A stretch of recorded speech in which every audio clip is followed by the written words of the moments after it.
भारतीय सेना के 4 जवान वीर गति को प्राप्त हुए। ये unfortunate incident Jammu and Kashmir में हुआ है। हेलो नमस्कार, मैं हूं आशीष और मैं आपका वेलकम करता हूं अन अकेडमी पे। ध्यान से देखिए, पूरी कहानी समझिए कि कारण क्या है और क्या ये पैटर्न कंटिन्यूअसली रिपीट हो रहा है। अब भारत का ये कहना है enough is enough and we need some kind of action. जब आपने देखा कि उरी के ऊपर एक्शन होता है, उरी स्ट्राइक्स होते हैं, बालाकोट स्ट्राइक्स होते हैं, उसके बाद आपने देखा होगा कि कुछ साल तक ये पूरा इकोसिस्टम शांत था।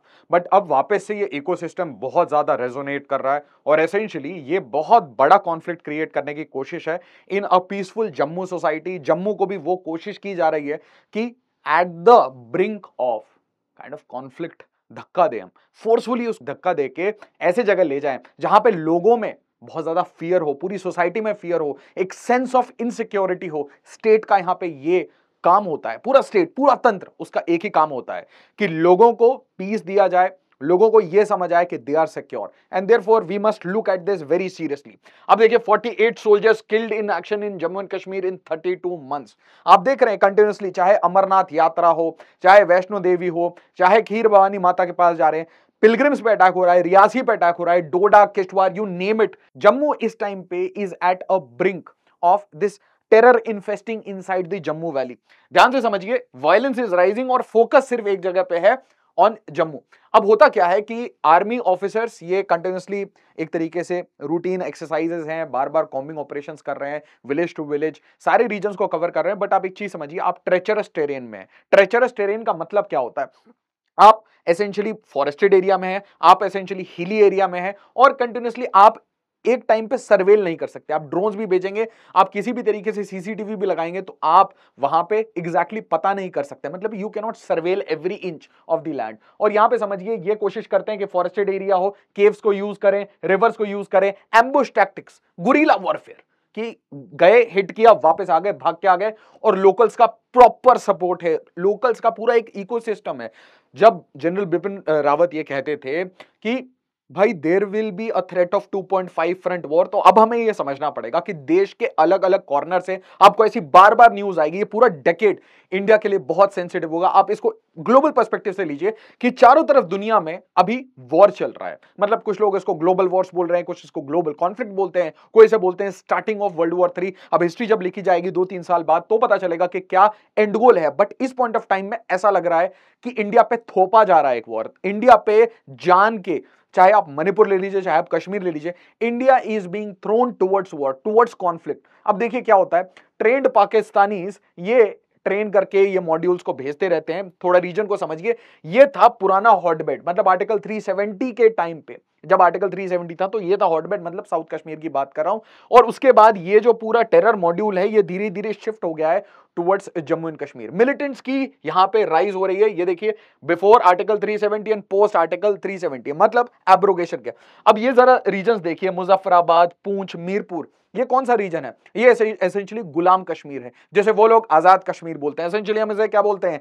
इन constitutional language we call it as Pakistan occupied Kashmir. Occupation है, फॉल्स ऑक्यूपेशन है, जमीन हमारी है, लोग हमारे। अब यहां देखिए, यहां से कंटिन्यूअसली इन्फिल्ट्रेशन हो रहा था टुवर्ड्स कश्मीर वैली। अब ये टैक्टिक्स चेंज कर दिए। अब ये इन्फिल्ट्रेशन किस साइड से कर रहे हैं? टुवर्ड्स द पोरस बॉर्डर्स, जहां से रिवर्स वगैरह जा रही हैं, जहां पे फॉरेस्ट है, माउंटेनस टेरेन है, जहां पे बाढ़ टूट जाते हैं स्नोफॉल वगैरह के लिए या पानी के कारण, वहां से। एंड मोस्ट इंपॉर्टेंटली पंजाब के थ्रू।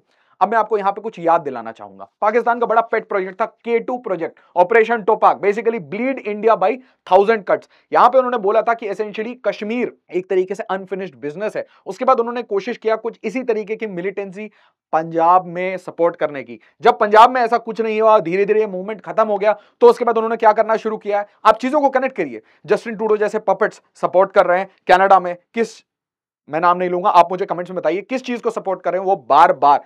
और मतलब इंडिया में सब कुछ नॉर्मल है, बट बाहर से ऐसी आवाजें उठती हैं, बाहर से सिंगर्स ज्ञान देना शुरू करते हैं कि what should happen in India. और एसेंशियली इंडिया की national security, sovereignty, territorial integrity, उसको चैलेंज कर रहे हैं। और भारत शांत नहीं रहेगा, Bharat will have a retaliation. तो यहां पे इन्फिल्ट्रेशन होता था, पाक आर्मी इनेबल करती थी, कैसे? शेलिंग कर देती थी। शेलिंग करने के बाद क्या होता है कि आपका फोकस कहीं और हो जाता है। उसी टाइम में आईएसआई अपने लोकल्स को यूज करके, और जो कैंप्स है, जो पाकिस्तान ऑक्यूपाइड कश्मीर, गुलाम कश्मीर में जो कैंप्स हैं, वहां से लोगों को ट्रेन करके भेजती थी, क्योंकि जॉबलेसनेस है। अब ये चीज जरा देखिए, ये जो मैंने एक लाइन बनाई है, ये एसेंशियली है पीर पंजाल रेंज, और पीर पंजाल रेंज को अगर आप ऐसे देखें एक लाइन की तरह तो आपको समझ आएगा इसके नॉर्थ में कश्मीर वैली है और साउथ में जम्मू वैली है। तो अब कोशिश ये है कि क्योंकि आप कश्मीर में कुछ कर नहीं सकते तो जम्मू में करके दिखाओ, क्योंकि याद रखिए उनका माइंडसेट क्या है। उनका माइंडसेट सिर्फ एक है कि हम कश्मीर में कुछ करेंगे तो अबू धाबी बुरा मान जाएगा, तो सऊदी अरेबिया बुरा मान जाएगा, क्योंकि अब उनके इन्वेस्टमेंट्स आ चुके हैं, वेस्टर्न कंट्रीज के इन्वेस्टमेंट आ चुके हैं कश्मीर में। तो अब जम्मू को परेशान करते हैं और उसमें उनका एक टू नेशन थ्योरी वाला एक और आइडिया परपेचुएट होता है कि यहां पे मेजोरिटी कौन रहते हैं, सिख रहते हैं, हिंदू रहते हैं, तो इनको ट्रबल करो। जिस तरीके से कश्मीरी पंडित को टारगेट किया गया कश्मीर वैली में, उसी तरीके से अब किसको टारगेट कर रहे हैं, हिंदू फैमिलीज को, लेबरर्स को, माइग्रेंट्स को, उनको टारगेट किया जा रहा है, टारगेटेड किलिंग की जा रही है। उसके बाद देखिए ये रीजन है देसा, ये देसा एसेंशियली डोडा के पास है, यहीं पे ये सारा एनकाउंटर हुआ है। एसेंशियली जब कांटेक्ट हो जाता है, आपको सडनली आपके ऊपर फायर आता है, तो एक सडन एम्बुश की तरह अटैक आया है। इसके ऊपर और डिटेल्स ग्रेजुअली आते रहेंगे, बट आप इस रीजन को ध्यान से देखिएगा तो आपको समझ आएगा कैसा टेरेन है, what kind of terrain is this. और अगर इसको और जूम इन करके हम सैटेलाइट से देखते हैं तो कैसा समझ आता है कि आपको चारों तरफ कॉनिफेरस फॉरेस्ट और कोनिकल पीक्स हैं, जहां पे कहीं कहीं स्नो पीक्स भी हैं। इसका मतलब क्या समझ आता है, इसका मतलब आपको यह समझ आता है कि इस पूरे रीजन में अगर आप एसेंशियली कहीं से छुप के अटैक कर रहे हैं और फिर भाग जा रहे हैं पीक टू पीक, तो क्या आप ये एक्सपेक्ट कर सकते हैं कि इंडियन आर्मी जंगलों में घूम रही है? क्या आप एक्सपेक्ट कर सकते हैं कि हमारे, मतलब ये तो अब वो वाली कहानी हो गई। अगर आपको बस्तर की कहानी पता है, अगर आपको एसेंशियली नक्सल मूवमेंट के बारे में पता है, तो वहां पे क्या होता है, जंगल में रहते हैं सारे जो भी रेबल्स हैं, और यहां पे अगर मान लीजिए कि फॉरेन टेररिस्ट आके यहां पे जंगलों में छुप रहे हैं और जंगल के अंदर ही मूवमेंट कर रहे हैं, तो is very difficult to identify कि वो कहां जा रहे हैं, क्योंकि यहां पे ऐसा सूखे की भी कोई प्रॉब्लम नहीं है। एसेंशियली नट्स लेके आते हैं, अपना पानी आसपास के लोकल लोगों से, लोकल ओजीडब्ल्यू से, ओवरग्राउंड वर्कर से सपोर्ट मिलते हुए वो उनको गाइड की तरह ले जाते हैं अलग अलग जगह। अब मैं आपको एक इंपॉर्टेंट इंफॉर्मेशन देना चाहता हूं, अगर सिविल सर्विसेज की आप प्रिपरेशन करना चाहते हैं तो मेरा आपको एक सजेशन है, आप एक बार ऑफलाइन सेंटर्स हमारे विजिट करिए, ऑफलाइन क्लासेस एक बार देखिए कैसे होते हैं, एक डेफिनेट एक काउंसलिंग लीजिए। तो आप पूसा रोड आ सकते हैं अगर आप दिल्ली में हैं, करोल बाग में, और उसके अलावा आप मुखर्जी नगर में भी विजिट कर सकते हैं अन अकेडमी के सेंटर्स को, और आप प्रयागराज में भी सिविल लाइंस में, और ये आपके नंबर्स हैं, इनके ऊपर आप कॉल करके एसेंशियली आप एक काउंसलिंग लीजिए। आप ये पता करिए कि कैसे सिविल सर्विसेज की प्रिपरेशन होती है, कैसे आप एसेंशियली डीजीपी बन सकते हैं, आईएएस बन सकते हैं, आईपीएस बन सकते हैं और देश की सेवा कर सकते हैं।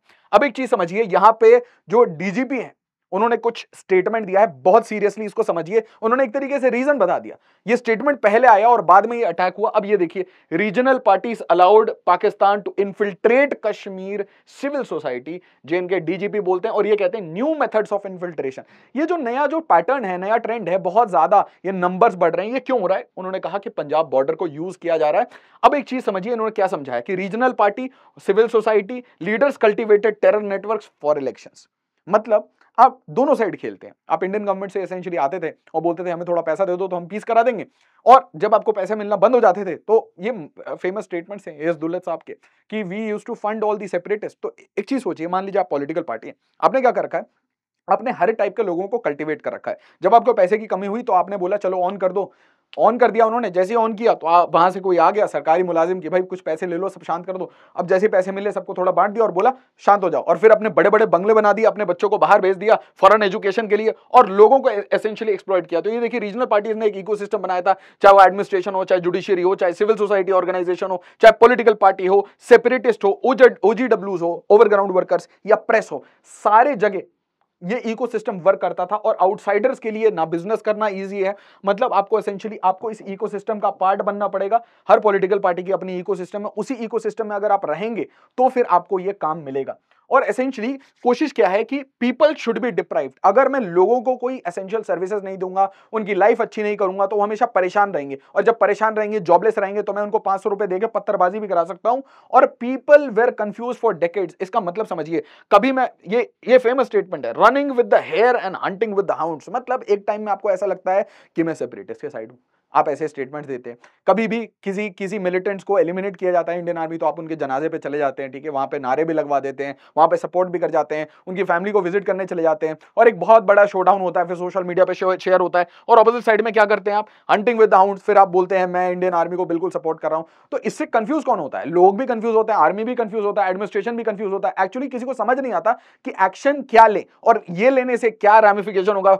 क्या ये हमारा एक्शन पॉलिटिसाइज हो जाएगा। और उसके बाद फिर नए नए डिबेट्स क्रिएट करना कि एफस्पा से ये हो गया, आर्मी ने एक तरीके से ब्रूटलाइज कर रखा है, तो सारे डिबेट्स क्रिएट किए जाते हैं। उसके बाद यहां पे डीजीपी सर का क्या स्टेटमेंट आता है, some infiltration is taking place through the Punjab border. अब यहां पे ध्यान से समझिए, Punjab border is already porous, तो वहां से ड्रग, आर्म्स, ड्रोन्स, ये तो चल ही रहा है। मतलब पंजाब का अपना प्रोजेक्ट है जो मैंने बोला ना, K2 प्रोजेक्ट, एक कश्मीर एक खालिस्तान।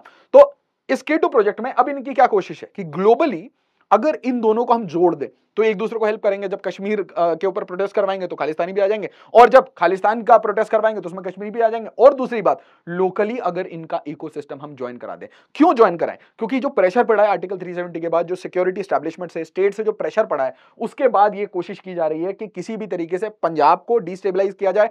पंजाब में जो इकोसिस्टम बना रखा है, सालों साल डेकेड से जो इकोसिस्टम बना रखा है, जिसके कारण पंजाब में इतनी वायलेंस हुई, उसको कनेक्ट करने की कोशिश है। किससे? कश्मीर से। और एसेंशियली सबसे ज्यादा पास कौन है, प्रॉक्सिमिटी में क्या है, वो है जम्मू वैली। तो जम्मू वैली को आप कनेक्ट कर दीजिए और उसके बाद फाइनली आप क्या करिए, डिस्टेबलाइज कर दीजिए। और इसलिए अब ये टाइम है जहां पे आपको ये समझ आना चाहिए कि पाकिस्तानी आर्मी पूरी उनकी स्टैब्लिशमेंट खैबर पख्तूनख्वा में बिजी है। एलओसी में उन्होंने सीज फायर कर रखा है।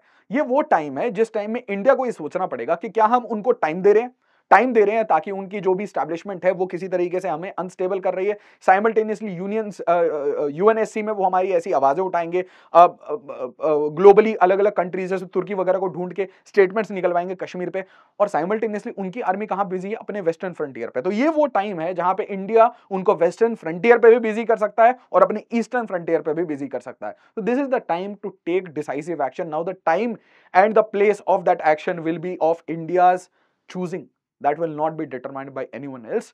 और नेचुरली आपको ये समझ आ रहा होगा कि अगर ये चीजें हो रही है, that means we have to take the action not only on outsiders. जब आप देखते हैं ना कि ये बार बार अटैक हो रहे हैं, आर्मी ऑफिसर्स पे अटैक हो रहे हैं, 48 soldiers, we are directly losing men. मतलब सोल्जर्स जा रहे हैं, उसके बाद आपके पास जो भी माइग्रेंट्स आ रहे हैं उनके ऊपर अटैक हुआ है, टारगेटेड किलिंग हुई है कश्मीरी पंडित्स की। तो आपको एक चीज समझ आएगा कि ये जो 0.5 वाला है, इसके ऊपर भी ये पूरा इकोसिस्टम जो बना हुआ है, इसके ऊपर वन साइड से अटैक होना जरूरी है। और simultaneously there has to be some retaliation in terms of the Pakistani border. उसको एक्टिवेट करने की अब बहुत जरूरत है जिस तरीके से। And unfortunately a lot of statements are made कि भाई सरकार बहुत वीक है तो अब सरकार क्या ही कर सकती है, बट ऐसा नहीं होता। तंत्र हमेशा एक्शन देता है। और यह चीज याद रखिए कि धर्मो रक्षति रक्षिता।